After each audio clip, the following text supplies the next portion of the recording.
Jordan, how you doing? Very good. How are you? Yes, I'm not bad, bro. Not bad. Did you give me a call?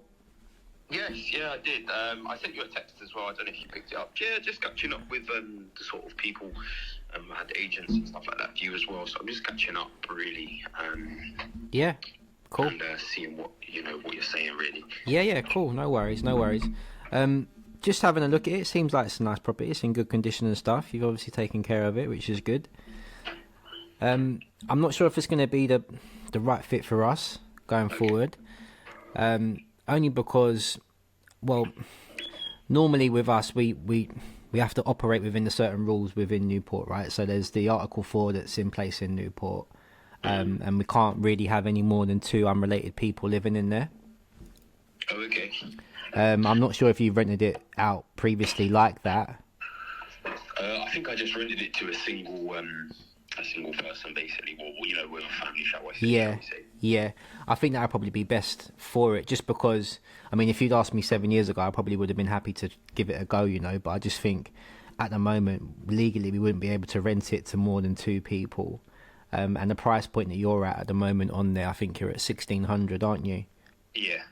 And I haven't seen any sort of comparables that are at that price on the market. Okay. Everything else, like 2 beds and /3 beds, is closer to like the £1,000 mark. Right, I see. Yeah. But how did you come to that price, just out of interest?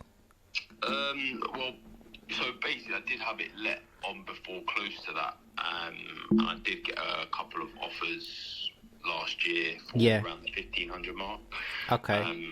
And when I put it on at low price, I had a lot of time wasters, people that, it's basically to do with that. Basically, it was open for negotiation, so okay. For that reason, really. Yeah. Okay. Well, just because you see the 3rd bedroom as well, it hasn't got a door, has it? The upstairs one. It's like a loft conversion. Kind of like that. Yeah. It's just because if we were to give you a certain price and then we'd obviously try and rent it by the room, that's how we normally operate. Okay. And there just wouldn't be much of a margin for what we could give you versus how much we'd be able to bring in. Like if we were to say give you £1,000 and then we'd have to pay the bills on top, which is our normal model, which is going to cost another 350, 400 normally for that size property. Yeah. We're looking at 1,400 all in for the overall cost of it. And then to then try and rent it to working professionals by the room, it's going to cost, we're going to be able to rent those rooms for maybe 500, 550 max, something like that. So, best case scenario, 1,500, 1,550. And obviously the top room's a bit smaller than the others, and it hasn't got a proper sort of separate door, I guess, for it to be a private. I think the top room's the biggest room by square. Yeah, Square meterage. It's the biggest room. It does look big, but it's just obviously it's not like a complete room yet, is it? With the door that doesn't fully, it's not a proper door on there, basically, is it? It's I've got you. Yeah. So just a little bit of a harder sell for us. That's all.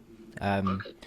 And at that price point, I just think it wouldn't make sense for us. But I mean, my advice would be to just rent it to maybe like a family. Okay, got you. I think that'd be best for you. I mean, normally for us, we have that option of renting it by the room to people, or we'll try and do it on Booking.com and Airbnb. Yeah, got you. But in the area, it's really quite busy in Newport. There's a lot of people doing that now, and it obviously we'd have to furnish it and set up all the bills and stuff. So I just think it wouldn't necessarily be worth our time and effort at the moment. But maybe something you could do yourself, Yeah, potentially. Yeah, I've got you. That makes sense. All right then. Yeah, no. Appreciate that. Yeah, just wanted to let you know anyway, just because you seem like a nice guy. I thought I'd just give you a call and just courtesy, just let you know how it went and our thoughts on it. But as I said, it is a nice place in good condition. I'm sure there'll be a lot of people that would want to rent it for the right price. My advice would be not to maybe list it at that price. I know you said you did get messers before that were coming in at a lower price, but I think if you took a little bit off of the rent, you might find the right people that would just come and take it off you straight away. What do you think? What do you think it should go for, based on your experience? Well, when I look on Rightmove and I see other comparables, there's semi-detached 3-bedroom houses up for £1,100, £1,000. There's sort of 2 beds that are up for 900, 950. So it just depends. You're somewhere in between the 2 and 3 bed mark. I think that's fair to say. Yeah. Yeah. So I don't think it can be more than £1,000, to be honest with you. I think 1,000 would be where I would list it at, and I think you'll definitely get maybe a family or 2 sort of working professional people that would come and have a look, potentially take it off you. But it just depends, you know your costs and your mortgage costs and things like that. So obviously you need to make it make sense on paper for your numbers. Yeah, definitely. But I mean, the other option you could do is furnish it, which obviously is going to cost you a little bit more, but you could then maybe try and rent it out by the night, by the week, and to like working people, and that could make you a bit more than your typical family tenant, so to speak. Yeah, it makes sense. But it's just more effort, because obviously you've got a higher turnaround then. Yeah, of course. Okay, then I appreciate that. Thanks very much. That's okay, bro. But yeah, good luck, and I hope it works out for you. Look after yourself. Take care. You too, mate. Take care. Bye. Bye.